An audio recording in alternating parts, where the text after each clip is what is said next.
Hello, I'm Kirsten. And I'm Nicholas. Welcome to the Anthropocene.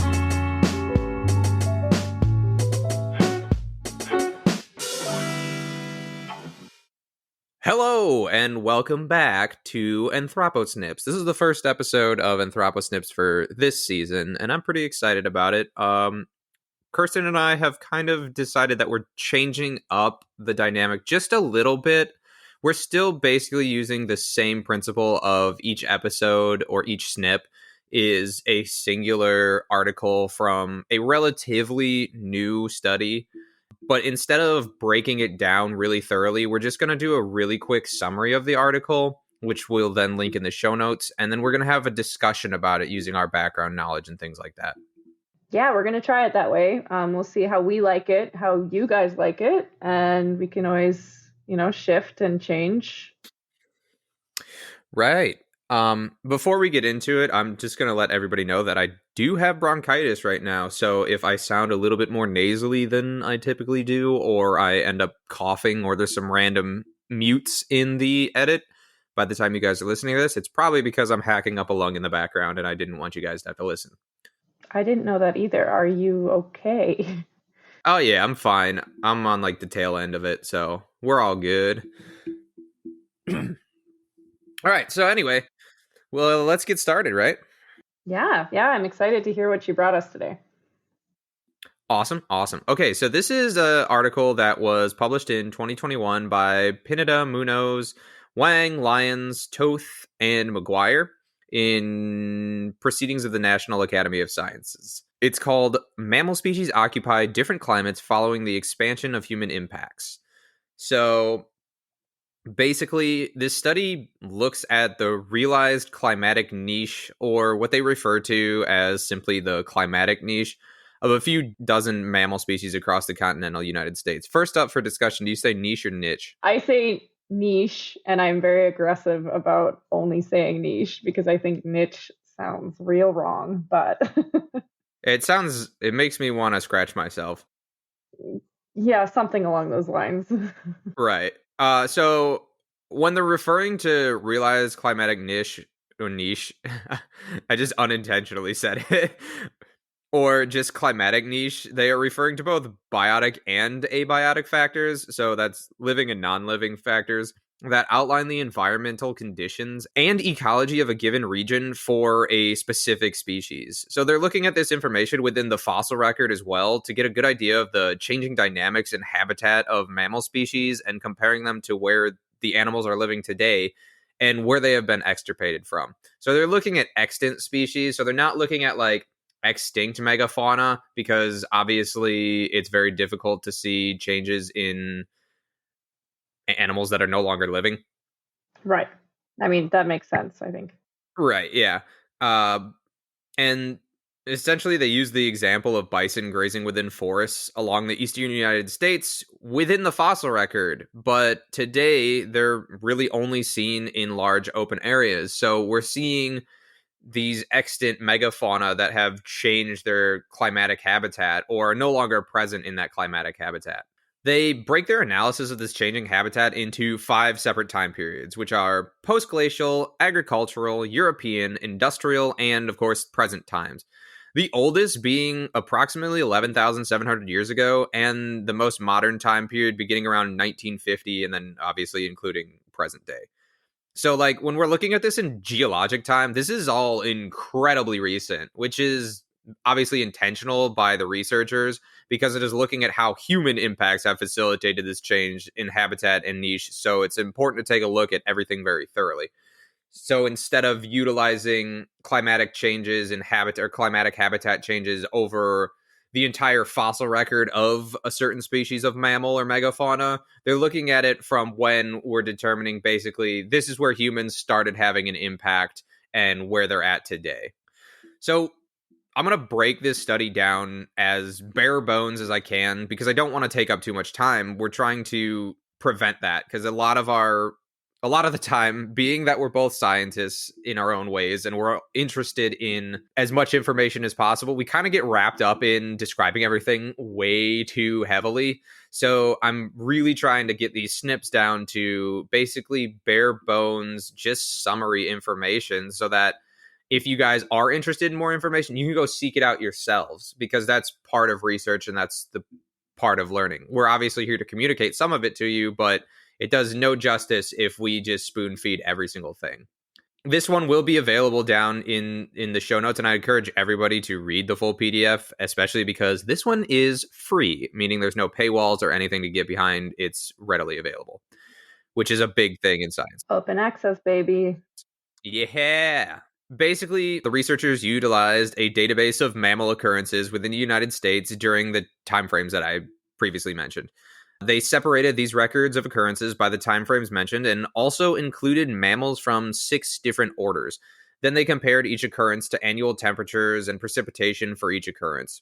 Effectively, what they are doing is getting records of each mammal species throughout the time frame, and for each time an occurrence happens, it has its own individual temperature and precipitation data, so you can get a good idea of the changing trends of a singular species throughout the time frame and also the relative climatic data. So that would probably be them trying to rule out any mass extinctions or removal of multiple types of animals that are occupying the same niche, which is why they went for a bunch of different mammals from different orders. Because if you went through, like, say, a bunch of ungulate megafauna, then they could arguably all be extirpated from an area for a same reason that may or may not be human impacts. But when you spread it out across different orders and different taxa and things like that, you're getting more encompassing information about the climatic shifts and the human impacts that are happening. Right. Okay. Because a lot of these things like co-occur, so you're just like looking at it as a group, just to try to get rid of some of the individual problems. Right. Exactly. But then you also do have the benefit of having individual information for those individual species. So you can look at it overall or in a singular means as well. So they took all of this data and looked at how niche preferences and looked at they took all of this data and looked at how niche preferences changes or didn't change over the time frame. So they're looking at the shifts in climate through the studied period and how that relates to changing niche habitat of these animals. Then they compare all of that with the occurrences of major human expansion events. So they're looking at how the climate is changing and then occurring that with the impacts that humans have put and the pressures that they put on the climate. It also probably should be noted at this point that we're always paraphrasing within these studies or summarizing, and therefore some pertinent methodology and statistics may be left out, and that's just for time's sake. So if there's something that I say and it doesn't necessarily yield to the actual PDF, if you want to argue with us about it, make sure you read the PDF and it's not something that I didn't just leave out for time's sake, if that makes sense. Yeah, that makes sense. I mean, we gotta find a balance between, like you said, going way too in depth, which I feel like that was a direct shot at me, but whatever. No, I was kidding.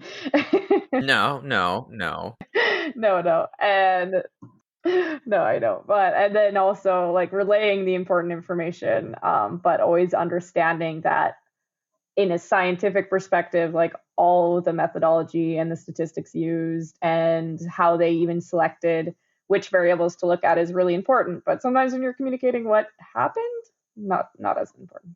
Right, exactly. So right now we're basically communicating the general idea behind the study and then the results. And that is not necessarily the most effective way if you're trying to communicate in a scientific means. But since we're doing science communication, we're trying to make this as attainable for as many people as possible. If I break down a bunch of statistical terminology and things like that, I'm going to lose a lot of people, or at the very least not get as much interest in it, just because it takes a significantly longer time and a lot more intricate explanation and in-depth terminology that I don't really necessarily need to include.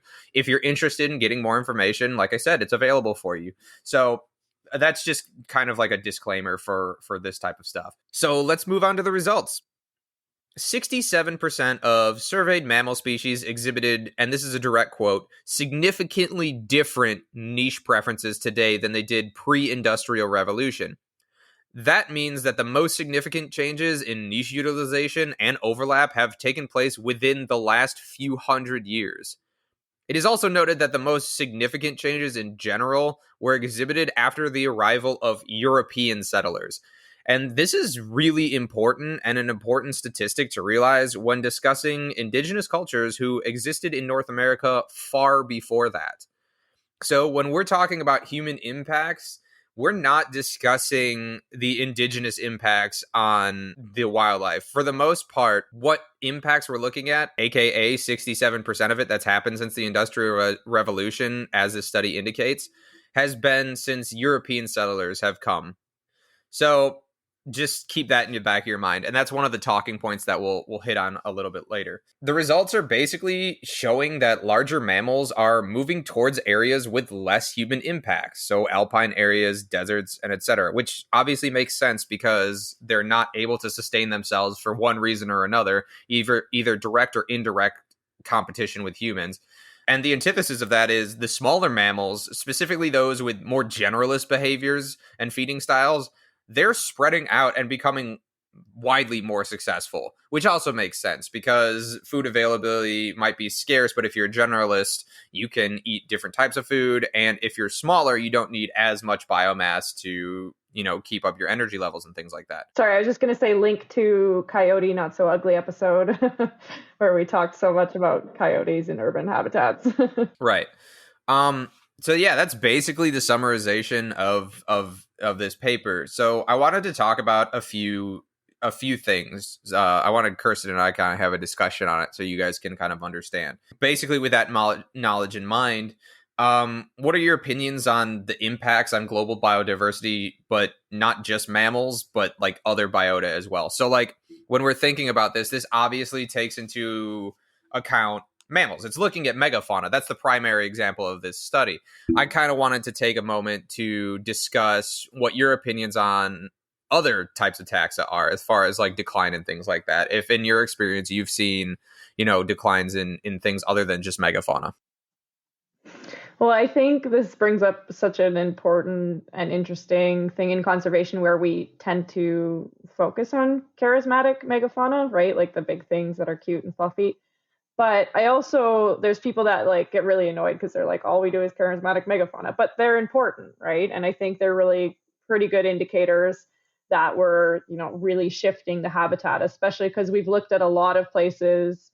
There's so many case studies that when you have an imbalance of ungulates, like that there used to be a lot of bison here, and when they're gone, it completely changes the entire ecosystem, right? Like a bunch of the savanna in Africa would probably be treed if there weren't herbivores, right? So it's a complete shift. I don't have much direct experience to talk about like displacement of things other than megafauna, but I mean, obviously, development moves a bunch of things out. And in the case of birds, for example, there's birds that are like con-specific with humans that do really well, like crows and magpies and pigeons in town, and then birds of prey and things do really poorly. So there's another shift where we're seeing some birds doing well in the city and some doing really poorly, right?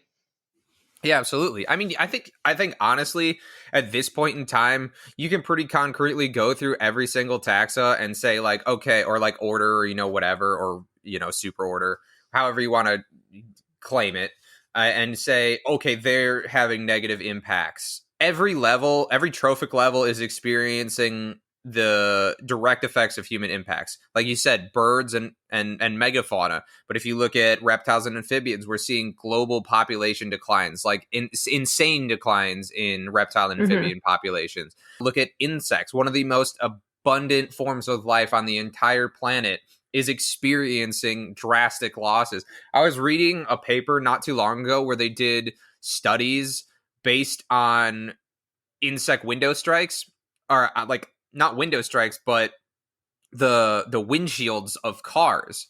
And they compared them to like density of insects just like 10, 20 years ago. And it was like a 60% loss in the same areas where they were driving through. Or there was 60% less impacts. If you look at apples and things like that, the apples are actually when I've been going to places that, have apple trees and things like that, the apples are more pristine because there's not as many insects feeding on them. So like, for us, it's like, oh wow, cool, we get a good more apples, but like at what cost? The loss of the vast majority of pollinators that pollinate the apple trees in the first place. Mm-hmm. No, the insect like extinction is really scary. I didn't read that actual paper on windshields, but I've seen comics of it where it was like, yeah, 50 years ago, you'd be smothered, and not Right. even that long ago. Like I remember I've driven back and forth from Alberta up to the Yukon a lot of times in my life, and I swear in my lifetime that we used to need a lot more. We always called it bug juice, the windshield wiper stuff that was Uh-huh. like extra soapy. Right. And yeah, we don't need nearly as much anymore. So Yeah. I just think that like people, like you said, that was a good point, bringing up the charismatic megafauna. mhm. Even like, like obviously there's the cute and fluffy aspect of it, but like just big, graspable, tangible things. Elephants, it's like easy Mhm. to fathom their conservation because there's big. We can quantify them. What we have trouble with are the more reclusive and hidden types of life that we don't necessarily experience or understand, especially the types of life that we're stereotypically grossed or scared of. Right. There's also this really interesting thing that I discussed once. Dr. John Post at the University of Calgary was one of my favorite profs, and he taught a course on fishes. And we talked about just humans' horrible like baseline memory. Like, when I was young, there was this many fish, so there's about that many fish, and it's fine. But like when my dad was young, there was twice as many fish, but we have just this like horrible record of things and remembering how much there used to be that we almost don't even notice. And even with the huge charismatic megafauna, like there was probably a lot more of them in and around towns before, and we just like don't remember. Like we just have this terrible natural memory. Yeah, So we're not like incredibly intelligent like we like to call ourselves. I mean, we're like good at certain things, but we definitely have many failings that are causing the, amplifying the human impacts that we put forth from our quote unquote intelligence. right. I had something I wanted to circle back to, if that's okay. Nope, not allowed. Like a, We're moving a on. question. This train has rolled out the station. Toot toot. No, it's something about the study.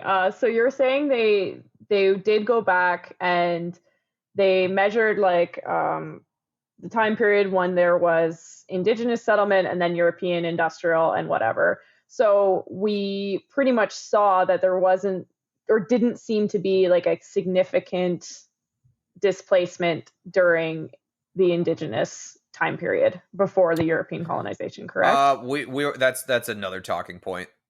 It's actually the Oh, next okay. talking point. So if you want to move on to Okay. that right now, I can bring it Yeah, up and we can just let's discuss that. But basically, let's do that.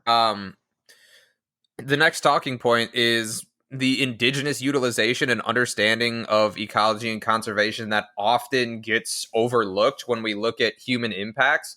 Hmm. And unfortunately, a lot of indigenous cultures get grouped into the human impacts. But at least for when you look at the vast majority of modern studies coming out, that indigenous interaction with wildlife and nature and things are excluded from what we typically consider to be the European settlement and impacts on the environment. Hmm. Pretty much all impacts that have happened in like the known human, presence on the planet that are like quantifiable and have like genuine impacts is after European colonization of the world. Since the Industrial Revolution. That's where the largest Hmm. impacts have had. Now, a lot of people, you can make arguments for humans throughout our entire, basically, intelligent history, killing off megafauna and things like that. But I feel like for the most Hmm. part, that's outliers. And a lot of indigenous cultures did not do that. Like, because if you kill off all of the megafauna that you're hunting, then you have no more megafauna to hunt and therefore no food. So it's in your best Hmm. interest to not do that. So that, in my mind, is a pretty poor argument against indigenous cultures. Like, their indigenous cultures have proven, like, in pretty much every capacity, that they have a firm and like encompassing understanding of the natural world. So they're not getting lumped in with European colonization and the Industrial Revolution. Well, and just because also we're talking about it as a different time period. So that's what this paper did is they divided it because that's the significant movement. If we're talking about how did they word it, like significant development events or something, right? Like that's considered a significant change in development and then in climate as well. So yeah, that's interesting though, because I think we still have to study it and take a look. Like, were they already having an impact before we got here? But this paper, am I wrong in saying it seemed like they didn't have much of an impact, right? Like indigenous cultures? Yeah, yeah, Yeah, basically not. I mean, at least not on the hmm at least not on the factors that are outlined in this paper, which is the changing climatic niches. hmm Because right, right, right. obviously, especially because this is not looking at direct human impacts on like hunting and things like that, where you might extirpate a species because they've been hunted or for whatever reason, like when the European settlers came in and killed off all the bisons in a ton of different areas and things like that. That wouldn't Mm-hmm. be visible in this data because they're looking at climatic changes. So Right. drastic changes in temperature, precipitation, drastic climatic changes, which obviously took place after the Industrial Revolution, because then you hmm have, global climate change caused by increased, production of all these industrial gases and things like that turn into greenhouse gases and change the climatic dynamic of the planet. So it does make sense that hmm hmm you wouldn't see that until the Industrial Revolution because it just simply didn't exist prior to that Industrial Revolution. I guess the anecdotal Right. part about indigenous cultures is basically just showing like, well, yeah, like there was no modern technology that was putting off massive amounts of greenhouse, gases prior to the Industrial Revolution. Like indigenous cultures didn't have that technology. Nobody had that technology prior to it. Yeah. Um, Right. so the impacts there prior, though, appear to be relatively sustainable. I mean, if you've got a Okay. two-third decline right after the Industrial Revolution, that's obviously going to be the biggest thing, because you've also got to hmm consider that, let's say that remaining one third took place in, from 11,000 years ago up until just a couple hundred years ago. So in that time frame, yes, there may be human impacts because of growing populations and things like that, but you would probably be able to claim that that's a very sustainable means of impact, or at least the very Yeah. least it's significantly more minimalized than the industrial impacts that have caused these changing climatic niches today. Yeah, for sure. And I just like, yeah, I think it's a great paper then because I mean, a lot of us, know that climate, not just development, but climate has been changing where things live and how they can live, and that we have, caused these very rapid, significant changes in the climate. But this paper is another tool in the toolbox to say, look, we looked at it in another way, in another light, and it's still showing that our, direct impacts after the Industrial Revolution did have a change, right? Because people say, oh, there's cycles and the blah, blah, blah. But this is like a really nice It's piece of pretty evidence black to and show white. that yeah, exactly. So I like this paper. I do as well. I think more papers need to look at things that a lot of scientists consider to be like common knowledge. Like if you had told me like, well, yeah, of course most of the impacts would be after the Industrial Revolution. Like that goes to but I sometimes, being invested in the science world, we forget what might be totally common knowledge to us is not common knowledge to people who don't have that frame of reference. And also, it's important to retest common knowledge to make sure we don't have it wrong, right? Yeah, absolutely. Yeah. Yeah. So anyway, we you actually did kind of talk about this in the beginning, but I just wanted to like quickly recover, or at least more specifically state like why they're hmm looking at megafauna, or why they might be looking at megafauna, and the implications of the loss of megafauna.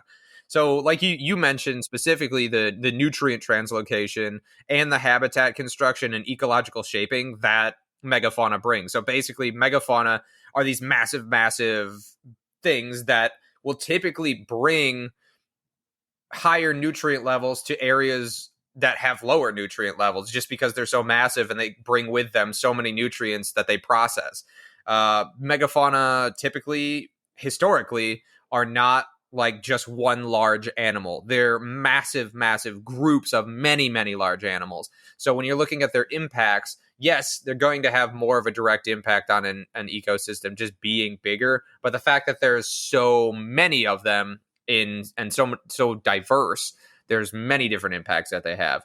And then you've also got like trophic competition and things like that. So without megafauna present, you can look at this in a carnivorous or an herbivorous way, but like without predatory megafauna, you get an explosion of far too many herbivorous megafauna and things like that, which we're obviously seeing with wolves and deer and things like that. If you take out megafauna, you get a huge hole in that niche.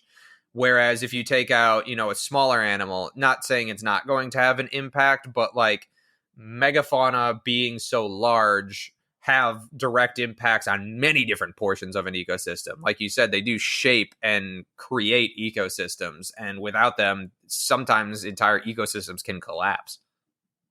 Yeah, for sure. I mean, it's like this whole, some ecosystems are more heavily controlled by what we call top-down control, which is where like the main predators are kind of what regulates the system, and some are a little bit more like the bottom-up. I kind of hate the top-down and bottom-up because there's always like a actual circle. It's not like it comes from the top or it comes from the bottom. But as soon as you remove a big chunk out of that, picture it like a pyramid, like when you first learn about like food webs and stuff in elementary school. Like you just take a chunk out of there, it's just gonna crumble apart. Like, right. Yeah. yeah. Absolutely. Yeah. Well, I think that about covers up this episode. We're hitting about 30 minutes, Yeah. which I think is where we're trying to keep these snips to. A lot of people do tell us that they prefer the snips because it's more bite size and it's not something that they, have to break up into multiple listens and whatnot. So we're trying to put a little bit more effort and focus into this so that it is more of a conversation between us as well as, outlining a specific thing. So you can either choose to listen to a full length episode or a shorter episode, and you still get the same amount of effort and content from both of us. Yeah, and please let us know what you think. We've had a couple people reach out and give us some really good feedback, a little bit of constructive feedback from somebody, but I'd love to see more constructive feedback. Like we're learning, Absolutely. we're taking you along for the ride. Help us out. Anyway. Yeah, I would also, as much as we love feedback and criticisms and comments and positive stuff, we equally love funds that support this podcast. So, we're not begging for stuff, but if you guys have any extra, money you want to throw our way to keep us, able to continue to do this podcast without, paying out of our own pockets, that would be fantastic. Yeah, please buy us a coffee. But I mean, even if you can't, if it's not in your means, just share and, get your friends listening. And we appreciate you being here. Thank Absolutely. You. We love each and every one of our listeners, and we're glad that you guys join us on this weird and crazy ride. All right. We'll see you next time. Bye. Thanks for listening to this episode of The Anthropocene. Be sure to follow us on all social media and feel free to reach out to us with any comments, corrections, or suggestions for future episodes or species you'd like to see us cover.